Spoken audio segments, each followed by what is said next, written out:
सेठ ताराचंद किराने के व्यापारी थे। छोटा सा गांव था और छोटी सी दुकान थी उनकी। ईमानदारी से दुकान चलाते थे और इज्जत से रहते थे।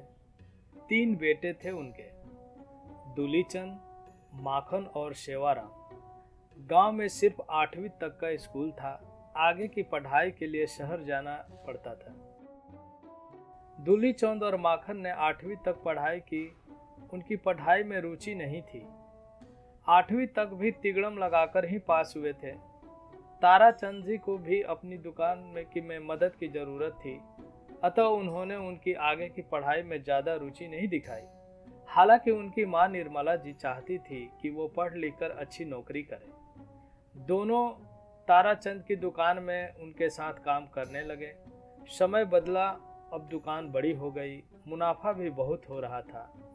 दोनों बच्चे रात को भी दुकान में काम करते। ताराचंद जी उनके भरोसे दुकान छोड़कर शाम की 7 बजे घर तक आ जाया करते थे। अब गांव में उनकी धनवान लोगों में गिनती होने लगी थी।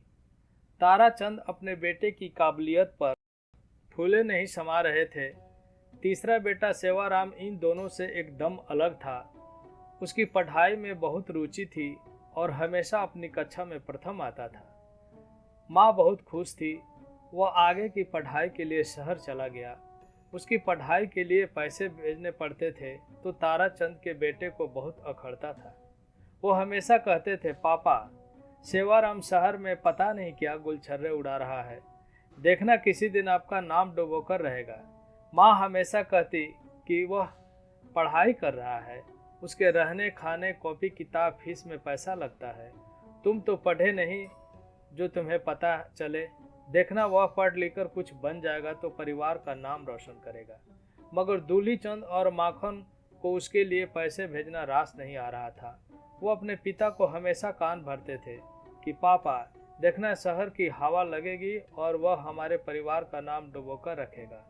रोज रोज एक ही बात सुनने पर पिता पर भी उनकी बातों का अवसर होने लगा था और उन्हें सेवाराम से कहा कि अब वो और पैसा नहीं भेजेंगे, तुम्हें 12वीं पास कर ली है, अब आ जाओ और घर की दुकान है, आकर दुकान संभालो। सेवाराम आगे पढ़ना चाहता था। आगे की पढ़ाई के लिए उसे स्कॉलरशिप मिल रही थी क्योंकि वो प्रवीण सूची में प्रथम आया था। माँ ने उसे आगे पढ़ने की परमिशन दी। उसने कुछ बच्चों को पढ़ाना शुरू किया और अपना खर्च स्वयं निकाला। कॉमर्स विषय में ग्रेजुएशन किया, बैंक की परीक्षा दी और उत्तीर्ण की। वह बैंक में मैनेजर बनकर गया था। जब वह घर पर आया तो माँ की खुशी का ठिकाना नहीं रहा। पापा को अपने किए पर पछतावा था।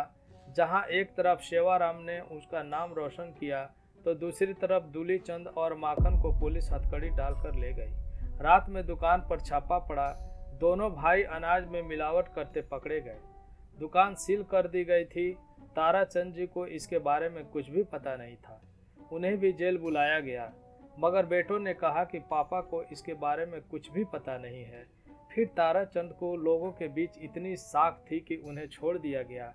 ताराचंद को इस बात को बहुत सदमा लगा और उन्होंने बिस्तर पकड़ लिया। बस यही कह रहे थे कि जिन बेटों पर मैंने इतना भरोसा किया उन्होंने मेरा नाम डुबा दिया।